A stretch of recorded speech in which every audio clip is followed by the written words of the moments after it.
एक बार फिर आपको दिल्ली लिए चलते हैं। आपको बता दें, प्रधानमंत्री नरेंद्र मोदी पर आधारित किताब का आज लॉन्चिंग होने वाली है और गृह मंत्री अमित शाह इस वक्त क्या कुछ कह रहे हैं, सुनेंगे। गुजरात में जिस तरह से परिवर्तन आया है इसको सभी ने देखा है, परंतु मैं राजनीतिक शास्त्र के विद्यार्थी के नाते ये जरूर कहना चाहता हूं कि इसके पीछे जाना चाहिए।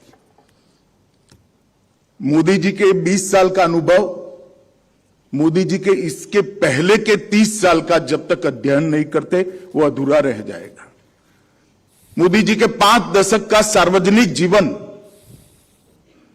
एक बिल्कुल गरीबी के आंगन में से उठकर देश के प्रधानमंत्री बनने तक की सफर, एक छोटे से कार्यकर्ता से लेकर सभी पॉलिटिकल पार्टियों में सबसे लोकप्रिय नेतृत्व बनने तक की सफर, और कभी पंचायत के सदस्य न रहे हुए व्यक्ति आज पूरा विश्व जिसका नेतृत्व स्वीकार करता है, ऐसे भारत के प्रधानमंत्री बनने तक की सफर। अगर इसको समझना है तो आगे के 30 साल में जरूर जाना। मोदी जी के आगे के 30 साल 3 दशक संगठन के अंदर गुजरे। संगठन के कार्यकर्ता के नाते छोटे से छोटे गांव में कभी एसटी बस पर, कभी मोटरसाइकिल पर, कभी ऑटो में बैठकर गरीब से गरीब घर के अंदर इतनी ही साहसिकता से खाना खाते हुए मैंने मोदी जी को देखा है। और जो हम सब लोगों के लिए कुट प्रश्न है कि समस्याओं को समझने का इतनी बड़ी शक्ति मोदी जी में कहां से आती है। नीति निर्धारण करते वक्त छोटे से छोटे व्यक्ति के लिए नीति हो, ये आग्रह कहां से आता है। और नीति सर्वसमावेशी हो, सर्वस्पर्शी हो, ये कुनेह कहां से आती है, उसका जवाब वो 30 साल के अंदर है। पहला हिस्सा उनका जीवन का परिश्रम, संवेदनाओं के साथ समस्याओं को समझना, समस्याओं का विश्लेषण करना और विश्लेषण के आधार पर समस्या का समाधान ढूंढना। ये प्रक्रिया 30 साल चलती है, तब जाकर एक नरेंद्र मोदी सफल मुख्यमंत्री बनता है। लोगों की गरीबी, लोगों की समस्याएं, समाज के अंदर फैली अव्यवस्थाएं, लोकतंत्र के प्रति लोगों का उठता विश्वास, ये देखकर अगर दिल में टीस खड़ी नहीं होती है, एक दर्द खड़ा नहीं होता है, तो दर्द जब तक खड़ा नहीं होता है कोई नरेंद्र मोदी नहीं बन पाता है। ये संवेदनशील स्वभाव उनका जो है, इसी में से एक टीस की निर्मित, दर्द की निर्मित होती है और उसी में से सभी समस्याओं का समाधान निकला है। भारत के जनमानस को समझना, भारत की समस्याओं को समझना, भारत के समाज की सांस्कृतिक विविधताओं को समझना और समझते समझते भारत की संस्कृति पर अमाप गौरव का दिल में अकल्पनीय स्थान पैदा करना और समस्याओं के समाधान की दिशा में सोचना, इन्होंने एक प्रक्रिया ने ही मोदी जी को आज इस स्थान पर बिठाया है। 20 साल से मोदी जी ने कई उपलब्धियां हासिल की है। ढेर सारे लोगों ने इनका एनालिसिस भी किया है।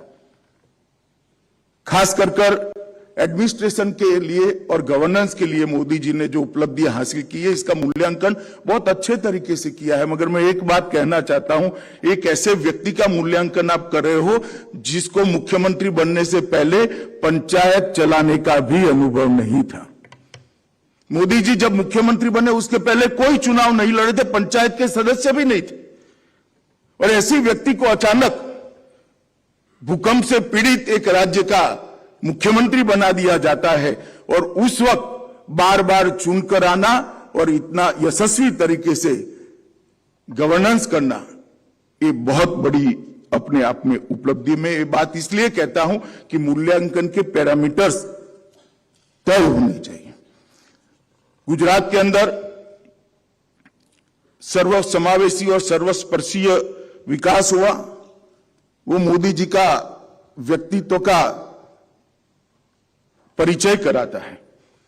गरीबी से गुजरे हुए बचपन के कारण गरीब आदमी की कठिनाइयों और उसकी दिक्कतों से मोदी जी भली भांति परिचित थे।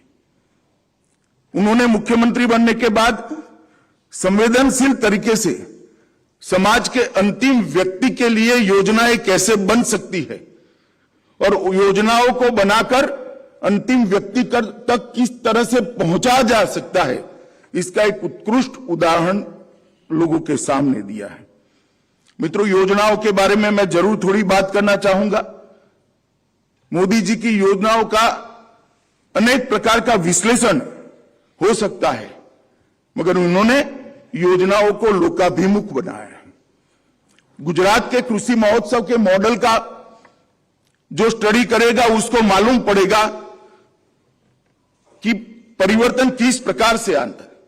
गुजरात के कृषि महोत्सव की परंपरा ने सिद्ध कर दिया कि लोकतंत्र को जवाबदेह, लोकतंत्र में एडमिनिस्ट्रेशन को जवाबदेह बनाया जा सकता है।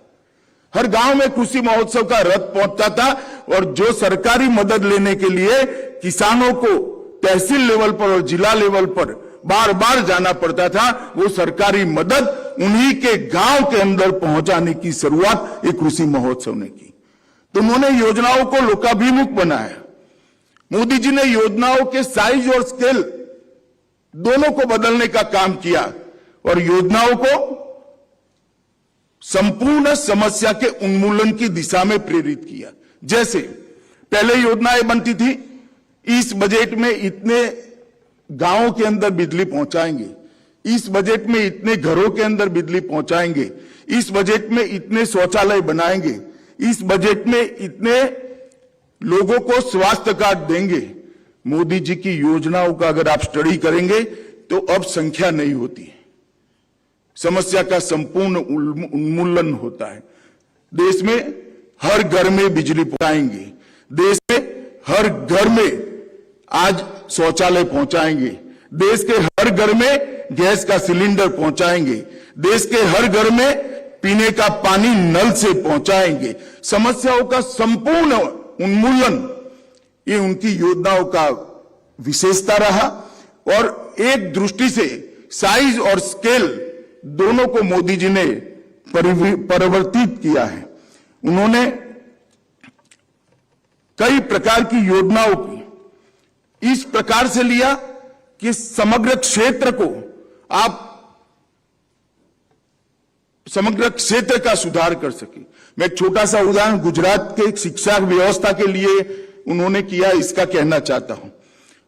जब गुजरात में मोदी जी मुख्यमंत्री बने तब हमारा ड्रॉप आउट रेशियो 42% था और एनरोलमेंट 68% था। मोदी जी ने बेटी बचाओ बेटी पढ़ाओ योजना कार्यक्रम हाथ में लिया, इससे एनरोलमेंट 100% हुआ और ड्रॉप आउट रेशियो 1% से भी नीचे चला गया। एक प्रकार से समस्या का संपूर्ण समाधान की दिशा में उनके कार्यक्रम भी बने, योजनाएं भी बनी। इसके बाद क्वालिटी सुधारने के लिए गुणोत्सव का आयोजन किया और आज मैं कह सकता हूं, कोई क्रेडिट लेने के लिए कुछ भी बोले, गुजरात की प्राइमरी एजुकेशन पूरे देश के लिए मॉडल है और गुजरात के अंदर ये परिवर्तन मोदी जी ने किया। और हम कई बार मोदी जी के कार्यक्रमों को पिसमिल टुकड़ों में देखते हैं और इसका एनालिसिस करते हैं, कोई आर्टिकल दिखता है, कोई इस पर बोलता है, मगर समस्त समस्या के समाधान के लिए जो आयोजन है, मैं भारत सरकार में उनके मंत्री बनने के बाद स्वास्थ्य के लिए उन्होंने जो अनेक कार्यक्रम कड़ीबद्ध रूप से लयबद्ध तरीके से बनाए, इसके बारे में जरूर कहना चाहूंगा।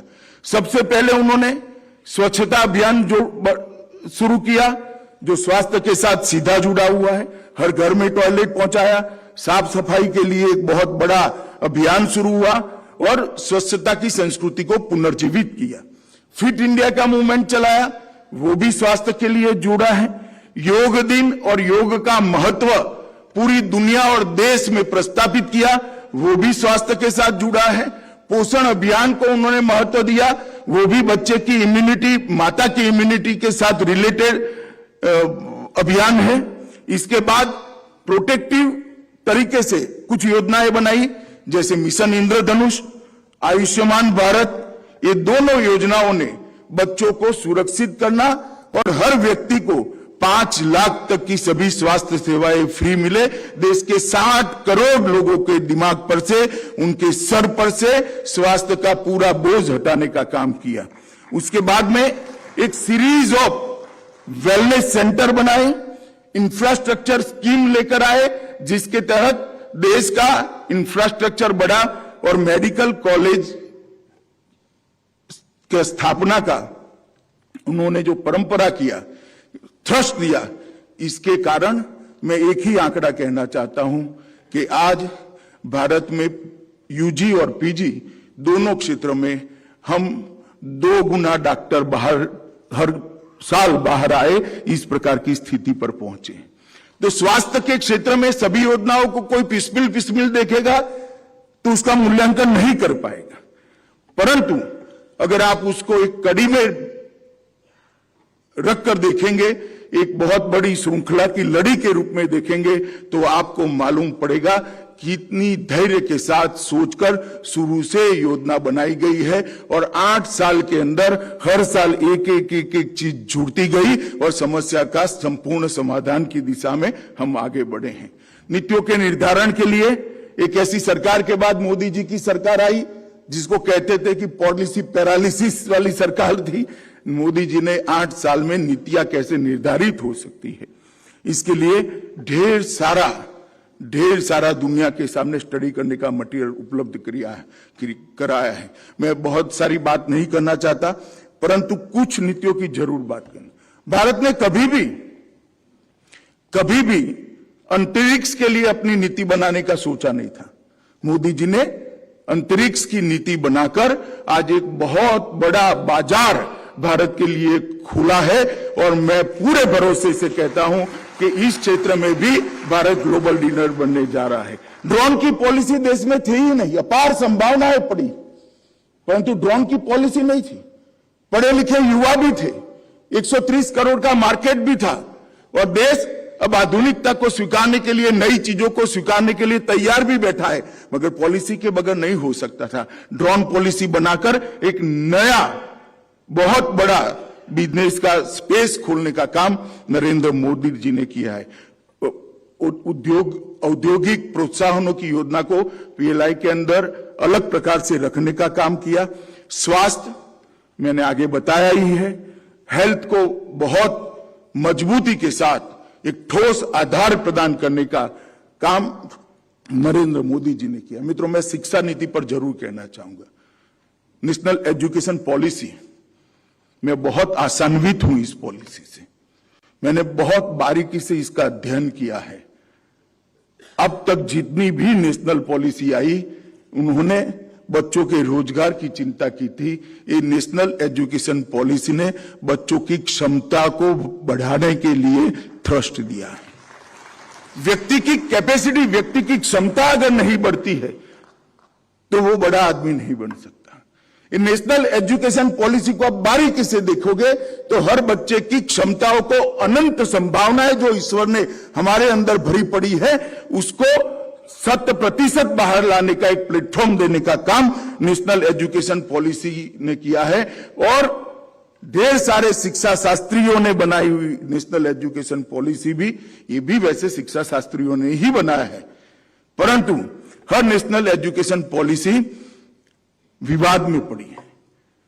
मोदी जी भारतीय जनता पार्टी के प्रधानमंत्री होने के बावजूद भी जो नेशनल एजुकेशन पॉलिसी लेकर आए, इस पर एक भी विरोध का सुर आज पूरे देश और दुनिया में सुनाई नहीं। इसका कारण है नीति बनाते वक्त गहराइयों के साथ जड़ से समस्या के समाधान के बारे में सोचने का मोदी जी का स्वभाव है।